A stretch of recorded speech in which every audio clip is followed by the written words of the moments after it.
Hello there, this is Sandhya and welcome to Dynamic Living.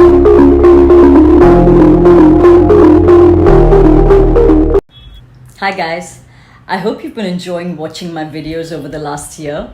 I have to say it's taken me some time to find my voice, and really there is no other rule other than practice, practice, practice.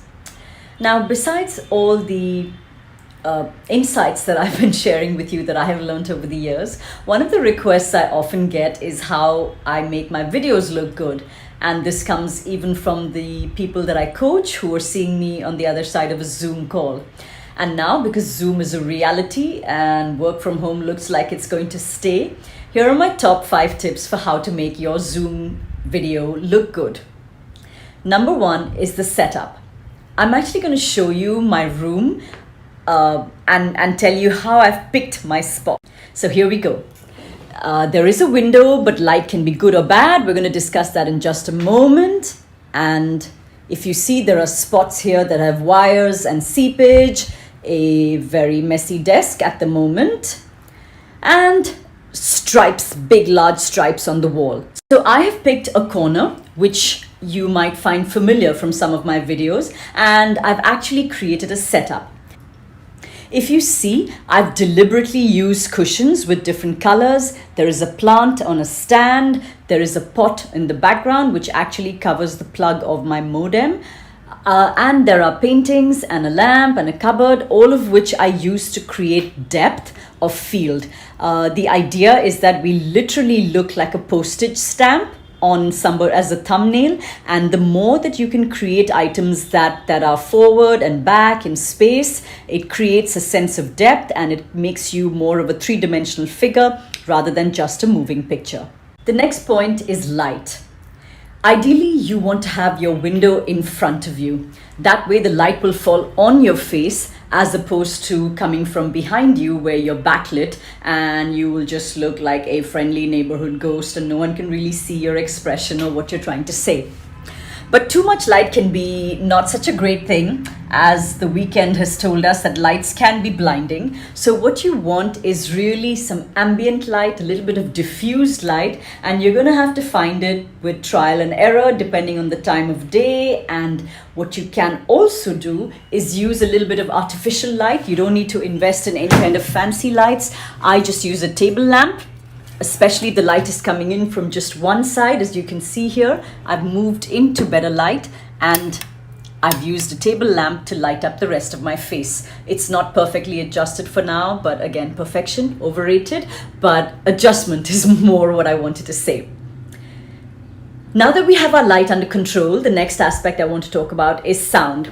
So I'm going to move into my spot here, and I will say that we should be a little forgiving of ourselves for cooking noises, children noises, pet noises, doorbells ringing. I think in today's day and age, we've all realized that these things happen, and the people on the other side have become far more forgiving of these things. Don't try and control the things that you simply do not have control over.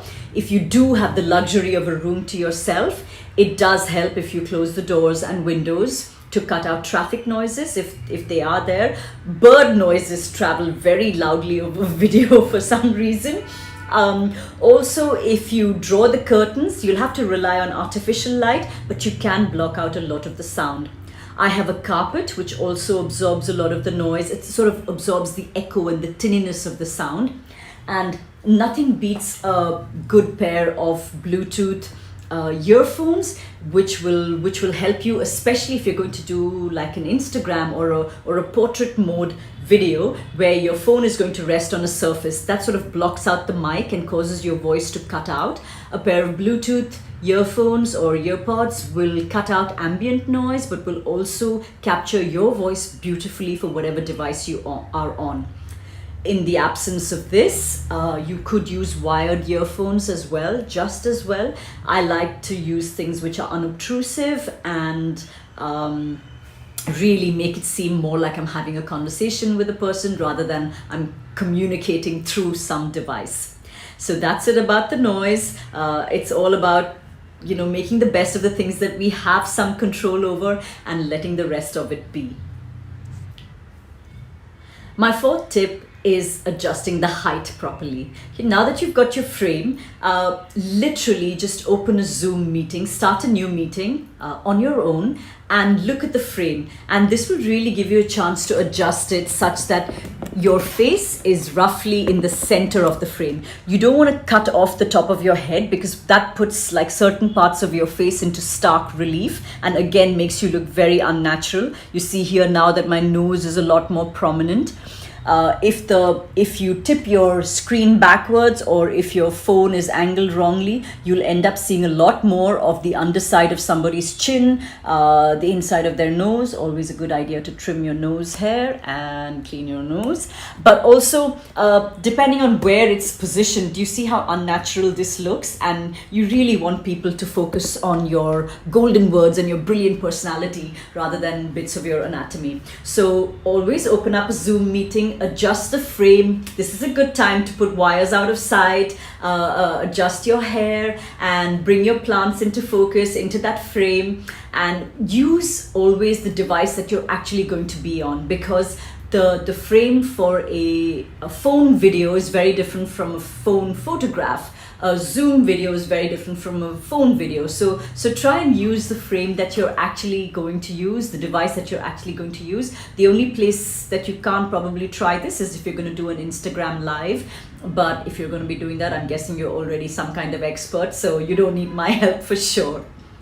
So adjusting the height such that you are the focus of the frame, and having an attractive frame goes a long way.